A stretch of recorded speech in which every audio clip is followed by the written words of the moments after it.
আসসালামু আলাইকুম রহমতুল্লাহ বারাকাতুহু। সকলে কেমন আছেন? ইনশাআল্লাহ ভালো আছেন। আপনাদের মাঝে আবার নিয়ে আসলাম সেই নবাবী রাস্তা। সেই নবাবী রাস্তার কাজ চলছে। এখন খুব ভালোই লাগছে। আমাদের গ্রামটা উন্নত হচ্ছে।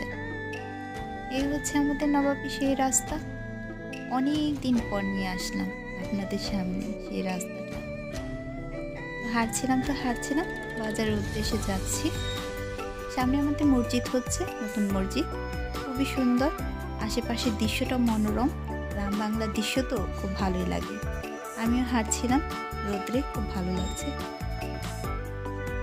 হাঁটছি আশেপাশে জায়গাগুলো খুবই সুন্দর।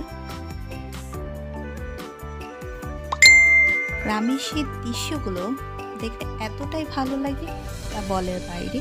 যারা নাকি শহরে থাকে তারা গ্রাম দেখলে এতটাই উপভোগ করে তা বলা যায় না।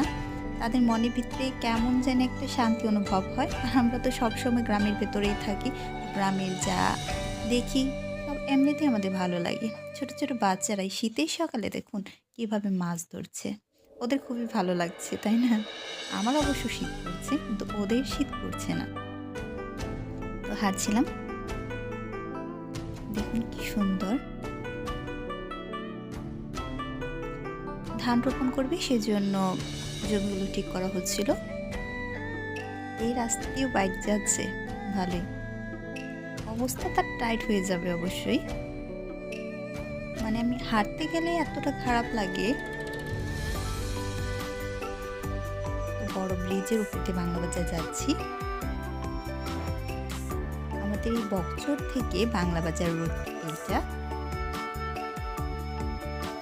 তো হাঁটছিলাম তো আশেপাশের দৃশ্যগুলো দেখছিলাম আর খুব ভালোই লাগছিল।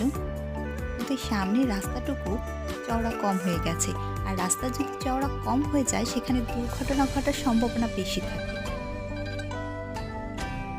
এই রাস্তাটুকু চওড়া অনেকটাই কম,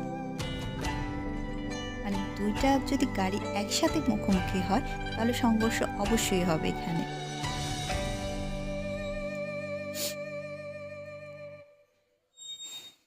তো কার কেমন লাগে আমার ব্লগগুলো অবশ্যই জানাবেন।